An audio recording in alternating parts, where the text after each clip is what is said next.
L'Europe, autrefois donneuse de leçons, tend la main à Moscou et reçoit 2 mots glacials en retour.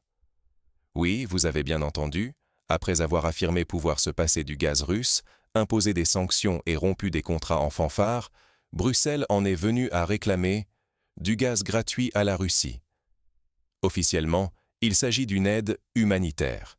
Il fait froid, le peuple souffre, les industries s'arrêtent.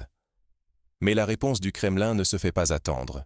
2 mots, secs, sans menace ni colère, viennent clore la discussion et déclencher la stupeur dans toute l'Europe.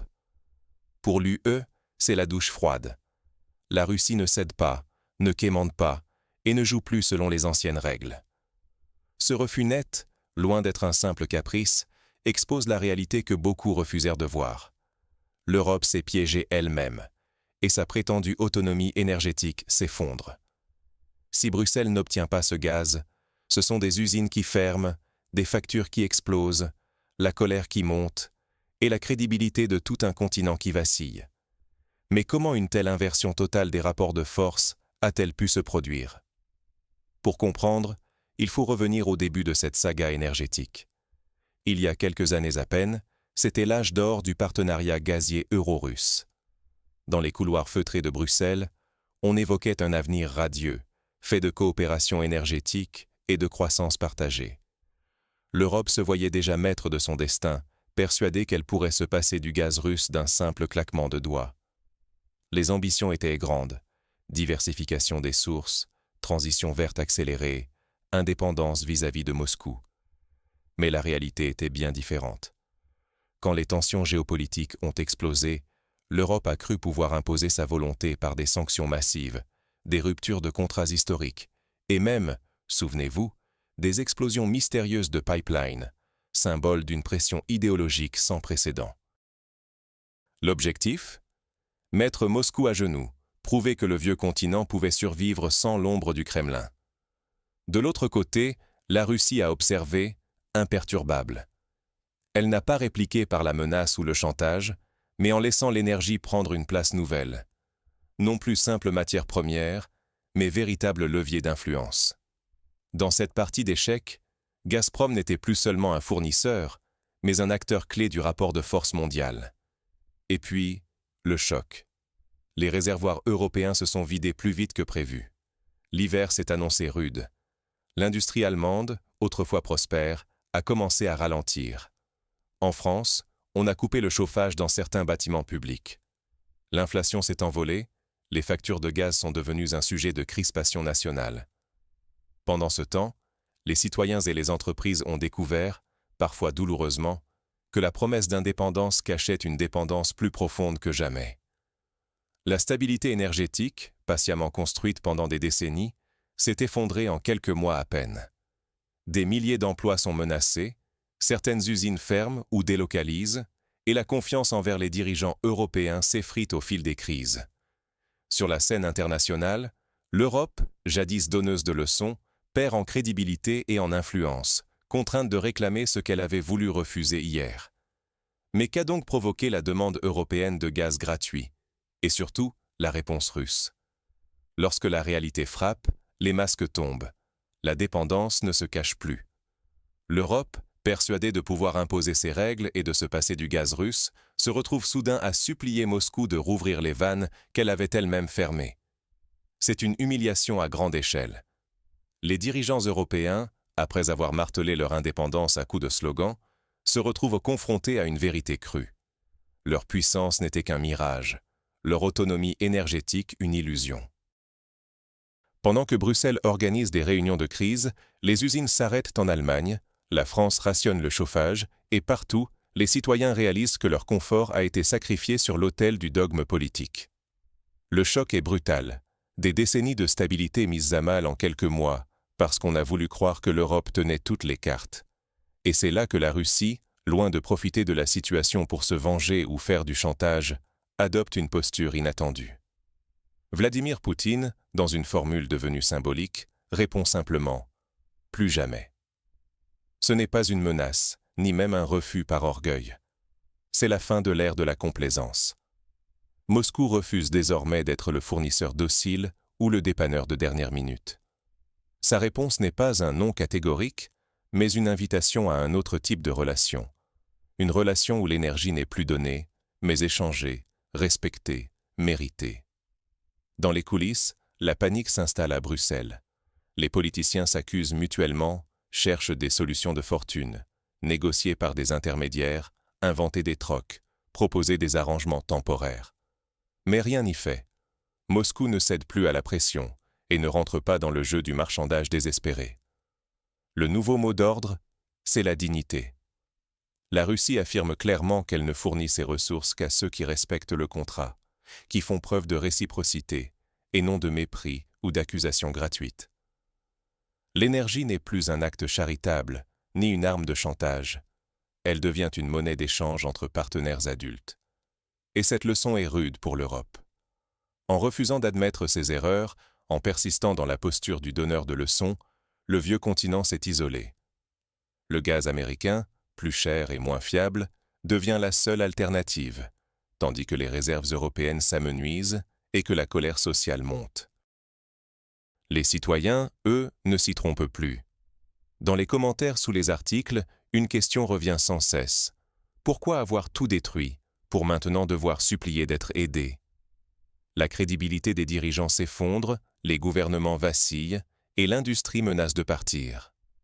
Si l'Europe ne change pas rapidement de cap, elle risque de rester prisonnière de sa dépendance, exposée à la frustration de sa population, à la perte de ses emplois et à une perte d'influence durable sur la scène mondiale.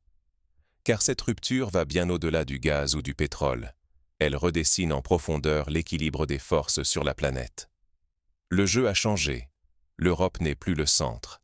La Russie trace une nouvelle route. Aujourd'hui, pendant que l'Europe regarde vers l'Est, espérant un retour à la normale, Moscou, elle, regarde ailleurs. Son gaz, autrefois indispensable aux économies européennes, prend désormais la direction de l'Asie, de l'Afrique, de l'Amérique latine. Là-bas, on ne demande pas de l'énergie en cadeau, on propose des contrats stables, on respecte les engagements. La Russie ne cherche plus à plaire à tout prix à Bruxelles. Elle bâtit des ponts là où le respect prime sur l'arrogance. Pendant ce temps, l'Europe paie le prix fort. Les alternatives, comme le gaz américain ou le pétrole du Moyen-Orient, coûtent cher, sont incertaines et rendent l'hiver plus rude. Les usines ferment, les factures explosent, et le citoyen, perdu, regarde ses dirigeants avec une méfiance croissante. Comment croire encore en une élite politique qui a sacrifié le confort et la stabilité sur l'autel d'illusions de puissance? L'énergie, autrefois arme de négociation, devient source d'angoisse quotidienne. Peur de la coupure, peur du chômage, peur de l'avenir. Mais le choc ne s'arrête pas là. La Russie, perçue hier comme un adversaire, devient ailleurs un partenaire incontournable. Elle n'impose ni vengeance ni chantage, simplement une règle. Seule la confiance réciproque ouvre la porte à la coopération. L'Est avance avec pragmatisme, pendant que l'Ouest s'accroche à un idéalisme devenu hors de propos. Le monde ne tourne plus autour des capitales européennes, il glisse doucement vers des horizons où la parole donnée compte plus que la morale affichée. Pour l'Europe, c'est un effondrement de prestige. Sa voix, autrefois forte, pèse de moins en moins. Sa population découvre que la réalité géopolitique frappe au portefeuille, à l'emploi, au quotidien. Et pendant que la Russie assume sa position, l'Europe, elle, doit apprendre à vivre avec les conséquences de ses choix. Mais cette crise marque-t-elle le point de départ d'une renaissance ou signe-t-elle la marginalisation définitive de l'Europe? La vraie force n'est pas dans le chantage, mais dans le respect mutuel. C'est la première leçon que l'Europe, ses citoyens et surtout ses dirigeants doivent tirer de cette crise énergétique. L'énergie, ce n'est pas qu'une question de prix ou de contrat, c'est une histoire de confiance réciproque, de pragmatisme, de respect des engagements. La Russie, contrairement à ce que certains médias laissent entendre, n'a pas claqué la porte. Elle a simplement posé une limite claire. Le respect ne se décrète pas, il se mérite. Les demandes de gaz gratuit n'ont pas reçu de refus par vengeance, mais comme un rappel que la coopération ne se fait pas à sens unique. Ce qui s'est effondré ici, ce ne sont pas seulement des illusions de puissance, c'est la croyance que l'économie réelle pouvait être sacrifiée sur l'autel de slogans ou de postures politiques. Les citoyens le ressentent déjà. Factures qui explosent, usines qui ferment, emplois menacés. Derrière chaque décision prise à Bruxelles, il y a une conséquence concrète pour la vie quotidienne. Et la réalité, c'est que la stabilité énergétique ne s'improvise pas. Elle se construit sur des bases saines. La fiabilité, l'humilité, la reconnaissance de ses erreurs. La Russie, de son côté, n'a fermé la porte à personne. Le dialogue reste ouvert à ceux qui respectent les accords et ne cherchent pas à imposer leur vision. Pendant que l'Europe se perd en débats internes et en recherche de coupables, Moscou tisse de nouveaux partenariats en Asie, en Afrique, en Amérique latine, sans grands discours, mais avec des contrats stables, respectés des deux côtés. Là-bas, on négocie, on écoute, on ne demande pas la charité. Alors, il faut le dire clairement, les choix faits aujourd'hui détermineront le confort, l'emploi et la place de l'Europe dans le monde de demain. L'humilité n'est pas un aveu de faiblesse, c'est une condition pour rebâtir la confiance et la crédibilité. Mais reste une question essentielle. L'Europe saura-t-elle tirer la leçon ou s'apprête-t-elle à refaire les mêmes erreurs? L'histoire retiendra ces deux mots comme un signal d'alarme, à l'Europe de choisir sa voie. Car au fond, ce n'est pas seulement une question de gaz ou de contrat. C'est un moment de vérité sur la place du continent dans le monde qui vient. L'Europe se voyait donneuse de leçons. Elle se réveille dépendante, désarmée face à un refus aussi tranquille que catégorique. Il ne s'agit plus de chantage, ni de punition, mais d'un rappel. Dans cette nouvelle logique, l'énergie n'est ni une aumône, ni une arme, c'est la base d'une coopération respectueuse. Le plus saisissant, c'est ce calme implacable de Moscou. Là où l'on attendait des menaces ou de la condescendance, la Russie oppose une philosophie claire.